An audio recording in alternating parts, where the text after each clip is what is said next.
بسم اللہ الرحمن الرحیم۔ السلام علیکم ناظرین، میرا جو اصل موضوع ہے وہ تو ہے 24 اکتوبر کو شاید یا 23 اکتوبر کو سپریم کورٹ آف پاکستان کے 5 ججز نے متفقہ طور پر فوجی عدالتوں کو جو سویلین کے ٹرائلز ہیں اس کو غیر قانونی قرار دے کے جو اس کے اندر جو کلاس تھی 2D1 اور 2 دو شکیں تھیں جس کے اندر سویلین ٹرائلز کی پروویژن تھی اس کو سٹرائک ڈاؤن کر دیا اور اس کو ختم کر دیا، اور تاکید کی کہ 103 ملزمان جو فوج کی تحویل میں ہیں اور جن کے نام آلریڈی اٹارنی جنرل نے دیے ہوئے تھے وہ یا اس کے علاوہ کوئی بھی اس سے پہلے یا اس کے بعد فوجی عدالت میں ٹرائل نہیں کیا جا سکے گا۔ اور یہ 9 مئی کے حوالے سے تھا جس میں اس کے 9 مئی کے سانے کے بعد بہت سارے لوگوں کو فوج نے اپنی تحویل میں لے لیا تھا، اور وہ ان کا جو مقدمات تھے وہ ملٹری کورٹس میں چلا چکے تھے، چلانے کی اس کی تیاری کر رہے تھے اور اس کے لیے بندوبست ہو رہا تھا۔ خیر اس پہ عمل درآمد اس پہ تو بات ہوتی رہی کہ کیا ہوا یا نہیں ہوا یا کب ہوگا یا اس کی اپیل کا کیا بنا، لیکن سینٹ نے سب کو کل جو ہے بہت ایک ہکا بکا کر دیا، اور وہاں سینٹ نے ایک قرارداد پاس کی۔ اس کی کیا نوعیت تھی، کیا اس کی کوالٹی تھی قطع نظر، تو ہم نے اس سے بات کرنی ہے کہ جی انہوں نے سپریم کورٹ کے خلاف قرارداد کی کہ آپ نے یہ ملٹری کورٹس کو کیوں سٹرائک ڈاؤن کیا ہے اور یہ نہیں کرنی چاہیے تھی، اور ملٹری کورٹس زندہ باد، اور یہ سینٹ کی آواز کل آئی۔ بارہ اس سے پہلے نواز شریف صاحب گئے ہوئے ہیں بلوچستان، اور آج ان کی بڑے بڑے وہاں کے جو نامی گرامی لوگ ہیں وہ سارے موجود ہیں۔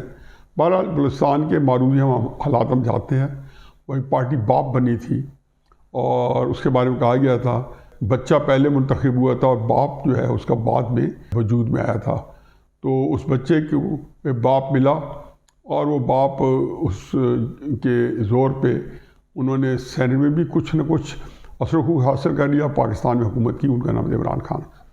اب ظاہر ہے کہ باپ جو ہے اس کو اس بچے کے ناخلف نکلنے کے بعد اس باپ کو نئے بچے کی ضرورت ہے۔ پاکستان میں باقی سیاستدان ہیں جو اس باپ سے باہر ہیں فیصلہ سازی میں، وہاں 2 قسم کے لوگ ہیں، یا اسٹیبلشمنٹ کے لوگ ہیں یا وہ ہیں جو پاکستان سے بغاوت کر چکے ہیں۔ درمیان کا کوئی سیاستدان اب بہت کم بچہ ہے، جو ہے بھی صحیح تو اس کو سپیس نہیں دی جا رہی۔ فوج اس لیے نہیں دیتی کہ درمیان میں کیوں کھڑے ہیں، اور جو علیحدگی پسند ہے وہ اس لیے نہیں دیتے کہ وہ درمیان میں کیوں کھڑے ہیں۔ تو بہرحال اختر مینگل جیسے، مالک صاحب جیسے، اس طرح کے لوگ جن کی کوئی اپنی حیثیت ہے آزاد، حاصل بزرگ صاحب مرحوم ان کی ڈیتھ ہو گئی ہے، وہ ان کے والد بہت بڑے سیاستدان تھے۔ بہرحال anyway یہ تو ہے نواز شریف کا دورہ بلوچستان کامیاب رہے گا، کیونکہ یہ بات میں پہلے کہہ چکا ہوں کہ وہ بطور وزیر اعظم پاکستان واپس آئے ہیں۔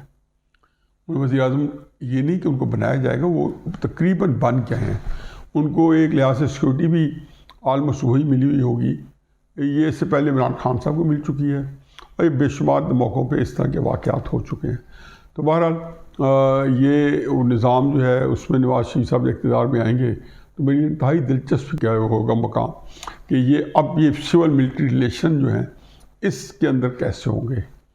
آیا یہ اسی طرح پہلے ایک پیج میں ہوں گے جیسے جنرل باجوہ صاحب کی باتیں کھلی ہوئی تھیں، جنرل غفور صاحب کی ٹویٹس آ رہی تھیں، وَتُعِزُّ مَن تَشَاءُ وَتُذِلُّ مَن تَشَاءُ، باجوہ صاحب کا بیان آ رہا تھا کہ آج جمہوریت کی فتح ہو گئی ہے کیونکہ عمران خان صاحب جو ہیں وہ وجود میں آ چکے تھے، اور اس کے اوپر بڑے ہماری پورے اسٹیبلشمنٹ کے جو قیادت ہے اس کے اندر خوشی کے شادیانے بج رہے تھے۔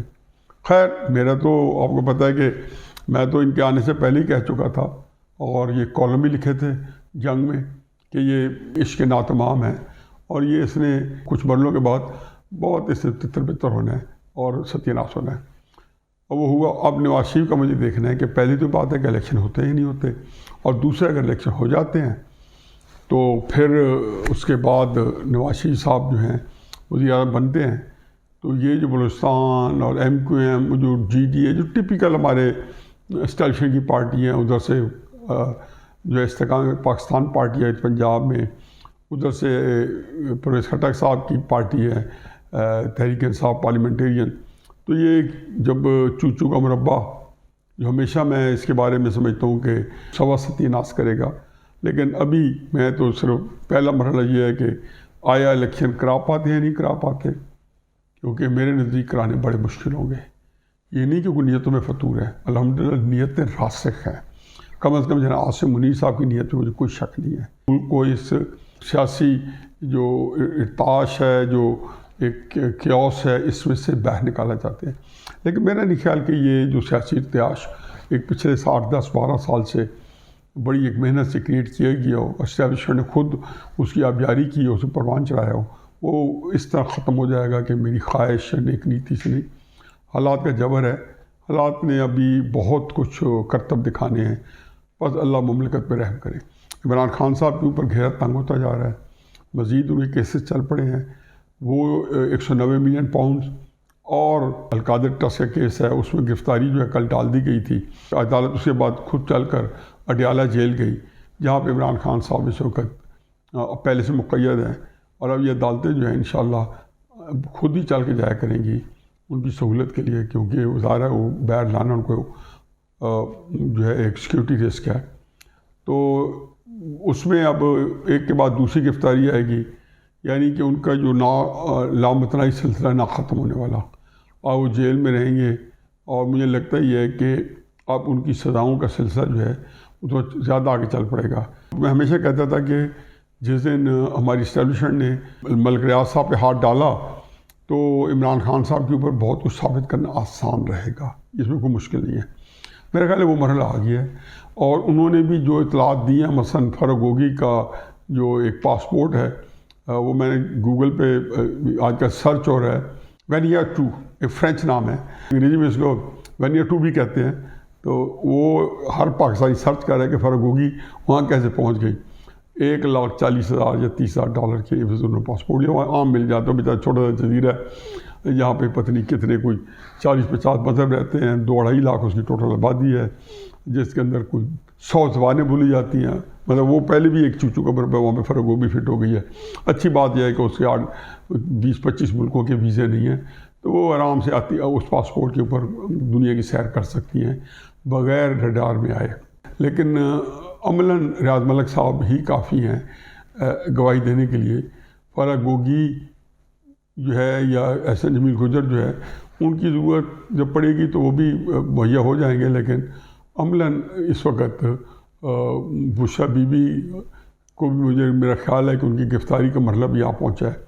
اور وہ کیسے اس سے نپٹتی ہیں، آیا وہ بھی ایک وعدہ معاف گواہ بنتی ہیں، گرفتار ہوتی ہیں نہیں ہوتی، وعدہ معاف گواہ بنتی ہیں نہیں بنتی، ایک ششپن کی کیفیت ہے. اور اگر گرفتار ہو گئی تو پھر عمران خان صاحب کی طرح ان کی رہائی ممکن نہیں رہے گی، پرویز الہی صاحب کی طرح، ان لوگوں کی طرح کہ جو کہ کسی صورت میں تعاون نہیں کریں گے. ایک بڑی کمپلیکس سی سچویشن ہے. میرا اپنا خیال ہے کہ یہ اس کے بارے میں کچھ پریڈکٹ نہیں کیا جا سکتا، آنے والا وقت بتائے گا. اور اب آ جائیں سینٹ کی قرارداد کے اوپر. دیکھیں بات یہ ہے کہ میں یہ ایک لفظ میں کہوں کہ کیا ہوا ہے، سینٹ نے اپنا منہ کالا کرایا ہے. یہ کتنی عجیب و غریب بات ہے کہ ایک جمہوری ادارہ سینٹ اپنے آپ کو کہلاتا ہے اور وہ چوروں کی طرح ایکٹ کرے. آج سعدیہ عباسی صاحبہ نے اس کا جس کو کہنا چاہیے کہ ڈائسیکشن کر کے یہ کچا چھٹا تاک رکھ دیا کہ 11 سینیٹر وہاں موجود تھے، یعنی کہ 92 کا ہاؤس ہے 92 کا. ویسے تو میں زیادہ ہے لیکن کچھ سینیٹر نہیں ہوں گے. 92 کا ہاؤس ہے اور اس میں سے صرف 11 بندے بیٹھے تھے، اور سارے رول ضوابط ان کو ملیا میٹ کرتے ہوئے قرارداد پیش کی گئی کہ جی سپریم کورٹ نے بڑا غلط فیصلہ کیا اور سپریم کورٹ کی ایسی تیسی. وہ فیصلہ سپریم کورٹ کا جب 24 اکتوبر تقریباً اس سے 3 ہفتے سے زیادہ ہو گئے جب یہ فیصلہ کیا تھا، تو حقیقت یہ ہے کہ ایک خوشی کی لہر دوڑ گئی تھی سول سوسائٹی میں، میڈیا میں، لیگل فرٹرنیٹی میں. ہر ایک نے اس فیصلے کو بھرپور سراہا. سیاستدانوں کی کچھ مجبوری ہے. کل مجھے افسوس ہوا تھا کہ آئیں بائیں شائیں گول مول کر کے مسلم لیگ نون کے بھی سینٹر بیٹھے ہیں، میں ان کا نام نہیں لیتا ہوں لیکن بڑے معزز ہیں. بھائی کھل کے بتاؤ کہ جی ہم اس کو ملٹری کورٹ سے پسند نہیں کرتے، سپریم کورٹ نے بڑا غلط فیصلہ کیا۔ ان لوگوں نے ابھی سبق نہیں سیکھا۔ یہ 1 سال پہلے یہ کس عذاب سے گزر رہے تھے جس کے لیے انہوں نے ہر ناک رگڑا اور باجوہ کی ہر بات مانی۔ یہ وہ سینیٹر تھے، اور یقین جانو کہ ان کے اندر جو تکلیف تھی، اب وہ تو علیحدہ بات ہے نا، باجوہ کا نام نہیں لینا، کچھ ہی نام لینا۔ کل فرما رہے ہیں جی کہ عمران خان نے جو ہے وہ ٹیررسٹ کو چھوڑ دیا، اور اس نے دیکھو ان کو اچھی طرح پتہ ہے کہ ٹیررسٹ کو چھوڑا ہوگا تو ہماری اسٹیبلشمنٹ جو ہے برابر کی شریک ہوگی، بلکہ ان کا اس کے رائے شامل ہوگی۔ کشمیر اگر عمران خان صاحب کے وقت میں گیا ہے تو جنرل باجوہ اتنا ہی ذمہ دار ہے کشمیر کی سقوط کا جتنا عمران خان ذمہ دار ہے، کیونکہ جب پولیٹیکل گورنمنٹ ہوتی ہے اور جب آرمی فوجی اثر اتنا ہوتا ہے کہ ہل نہ سکے، پھر ہمارے جو غیر ملکی جو ہے ریلیشن ہے، نواز شریف صاحب کی ادھر محنت کی کہ آپ جی مودی کو انگیج کریں، مودی اپنے گھر آتا ہے، یا درمیان میں سے جو بیک چینل ڈپلومیسی میں جنرل آتا ہے، کہتے ہیں جی مودی کا یار ہے جی، کاروباری معاملات کر رہے۔ یہ جو منافقت ہے ہماری جو سیکیورٹی کے اندر اور اس طرح کی، اللہ تعالیٰ سے معاف کرے، یہ تو یقین جانو انہی کو یہی منافقت گھائل کر کے رکھ جائے گی کہ اتنے کہ منافق ہیں کہ پہنچے ہوئے ہیں۔ اب یہ کھڑے ہوئے سینٹ میں تقریریں فرما رہے ہیں اور اپنا منہ کالا کرا رہے ہیں۔ اب کچھ لوگ تو تھے نا، وہ تو کچھ کہہ نہیں سکتے۔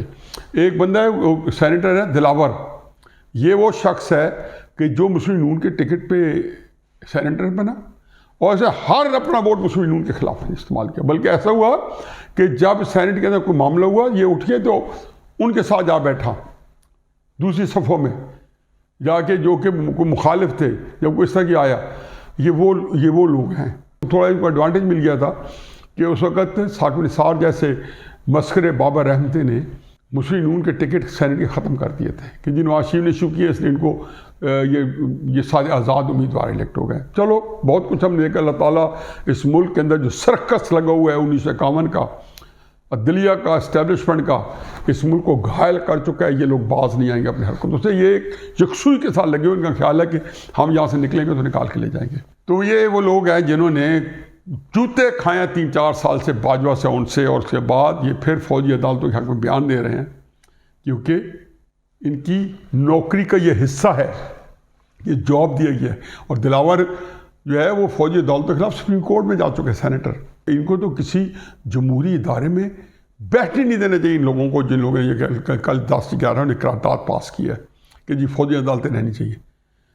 ہو سکتا ہے کہ میں بھی اسی طرح کے جذبات رکھتا ہوں کہ جی پائی اس طرح کی گھناؤنا حرکت جو 9 مئی کی لوگوں نے کی ہے نہیں ہونی چاہیے، لیکن اس کا حل یہ تو نہیں ہے کہ آپ کی ریاست کی جو ہے سیکیورٹی ناکام ہو تو آپ آئین اور قانون کو جو ہے وہ زیر اعتاب لے آئیں، اس کو ختم کرنا شروع کر دیں، اور آپ جو ماورائے آئین اور ماورائے قانون جو اگر سارے لوگ اقدامات کرنا شروع کریں۔ یہ تھوڑا ہے کہ 24 اکتوبر کو سپریم کورٹ کا فیصلہ ہوا ہے، آج تک اس عمل درآمد نہیں ہوا۔ یہ ایسی ہے جیسے نواز شریف کو سپریم کورٹ نے نااہل قرار دیا ہو، یہ ایسے جیسے یوسف رضا گیلانی کو سپریم کورٹ نے نااہل قرار دیا ہو، اور وہ کہیں کہ جب تک ہماری ریویو پٹیشن ہم نہیں دیں گے تب تک ہم نہیں مانیں گے۔ یعنی کہ سپریم کورٹ کا ڈیسیژن جو ہے کسی قانون نے نہیں لکھا کہ جب وہ فیصلہ آ جائے اگر اسٹے سپریم کورٹ نہیں دیتی تو وہ جو ہے اس کے لیے آپ کو یہ حق حاصل ہے یا اختیار حاصل ہے کہ آپ ریویو میں جائیں، کیونکہ ابھی اپیل کا حق ہے۔ تو دلاور صاحب اپیل کی ہوئی ہے انہوں نے، یہ چند دن پہلے وکیل حارث صاحب ہیں، اللہ تعالیٰ بس خوش رکھے، بڑے شریف آدمی ہیں، جنٹل مین ہیں، یا وہ کہتا ہے میں نے نوٹ رکھا میرا موڈ بنے۔ شہباز نواز شریف نے کروڑ روپے دکھا دیے تو بڑے وکیل ہیں جناب، ڈیزرو کرتے ہیں، لے لیے، جیب میں ڈال دیے۔ پھر عمران خان نے اس کے خلاف کیا، اس کو لے لیے۔ اب اسٹیبلشمنٹ نے یا اسٹیبلشمنٹ کے بندوں نے سپریم کورٹ کے فیصلے کے خلاف سپریم کورٹ میں اپیل کی تو اس میں وکیل آ گئے۔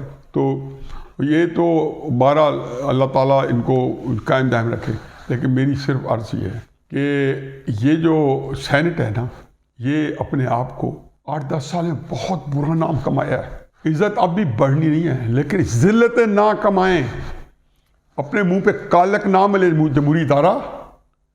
آپ کو پتہ ہی نہیں ہے کہ آپ کو اللہ تعالیٰ نے کس مقام پہ رکھا ہوا ہے اور آپ کس جگہ پہ گرنا چاہتے ہیں۔ وہ اللہ تعالیٰ کہتا ہے نا، میں نے انسان کی کس احسن طریقے سے تکمیل کی، کس خوبصورتی سے مکمل جامع تکمیل کی، اور یہ کس سفلا پان پہ نیچے گر جاتا ہے۔ یہ سینٹ میں ان کو جمہوریت کو رکھوانے کے لیے کیا. ایک قرارداد, ہمیں ملٹری کوڈ چاہیے. مجھے یاد آ گیا وہ جب 23 یا 24 اکتوبر کو سپریم کورٹ میں جب کیس سنا جا رہا تھا, میں سپریم کورٹ میں بیٹھا تھا, تو جیسے وہ ججز آ کے بیٹھے تو ایک اپیل اور بھی آ گئی. اپیل کی طرف سے آ گئی, مطلب جو لوگ 103 ہمارے جو فوج کی تحویل میں تھے یا ان کے زیر حراست تھے, ان میں سے 11 نے سپریم کورٹ میں اپیل کی ملٹری کوڈ کے اندر ہمارے ٹرائل کرنے تھے. کبھی کسی کو سنے کو بندہ کہ اپنے لیے ملٹری کوڈ کو کیوں انفیکٹ وہ 2 چیزیں تھیں. جیسے سینٹ نے سپریم کورٹ کو ایک اس کی مذمت کی یہ ساری باتیں کر کے, اسی طریقے سے انہوں نے پاکستان کے عدالتی سسٹم پہ بد اعتمادی کی اور سپریم کورٹ کو کہہ رہے ہیں کہ ہمیں سویلین کورٹ کے حوالے نہ کرو. حالانکہ سویلین کورٹ بھی دیکھا نا آپ نے کہ جس بندے کو جب رکھنا چاہیں, جاوید ہاشمی کو 22 سال کی سزا سویلین کورٹ سے دلا دی تھی انہوں نے 2003 کے اندر. نواز شریف صاحب کے خلاف نہیں, یہ سویلین کورٹ کیا کیا فیصلے دے رہے تھے, وہ ایسی بات نہیں ہے. لیکن اس کے اندر اب عزت بیزتی کا سوال ہے. بجائے اس کے کہ 24 کو امپلیمنٹ کرتے فیصلے کو, ہم نے نہیں کیا. اب اس کے لیے ہر ایک کو پتہ ہے کہ کیا ہوا ہے, یعنی کہ سپریم کورٹ کے فیصلے کو نہیں مانا گیا. اور کیا ہے, جو اپیل کا حق ہے بالکل ہوگا. تو اپیل کے حق کے ساتھ یہ لکھا ہوا ہے کہ جب تک اپیل نہیں کرتے فیصلے کو نہ مانیں. سپریم کورٹ کا فیصلہ جو آئین کو سٹرائک ڈاؤن کر سکتا ہے, جو کہ ابھی نیب کیسز میں اسمبلی کے بنائے ہوئے ایکٹ کو وہ سٹرائک ڈاؤن کر چکا ہے نیب کے اوپر. تو بہرحال وہ 11 بندے جو ہیں وہ کہتے ہیں نا کہ ان کو آزاد کر کے ثواب درین شامل حاصل کریں. 11 بندوں نے سپریم کورٹ کہا کہ ہمیں جیل میں رکھ کے جو ہے اسٹیبلشمنٹ کی تجویز میں رکھ کے ہمیں ثواب درین حاصل کریں. یہ پاکستان ہے. جب تک ہے ہم تو اپنی زندگی گزار چکے ہیں. جو چھوٹی نسل ہے ان کے لیے ایسا پاکستان چھوڑ کے جا رہے ہیں, پتہ نہیں اس نے آگے جا کے کہاں سیٹل ہونا ہے. کیونکہ ان چیزوں سے جو آنے والا زمانہ ہے وہ آج کے زمانے سے زیادہ بھیانک ہونا ہے. اور میں اس پہ شرمسار ہوں جو نسل اب جوان ہو رہی ہے اور جنہوں نے چند سالوں بعد ملک کی باغڈور سنبھال لی ہے. باقی اللہ تعالیٰ اس مملکت پہ رحم کرے. یا اللہ رحم وما علینا الا البلاغ.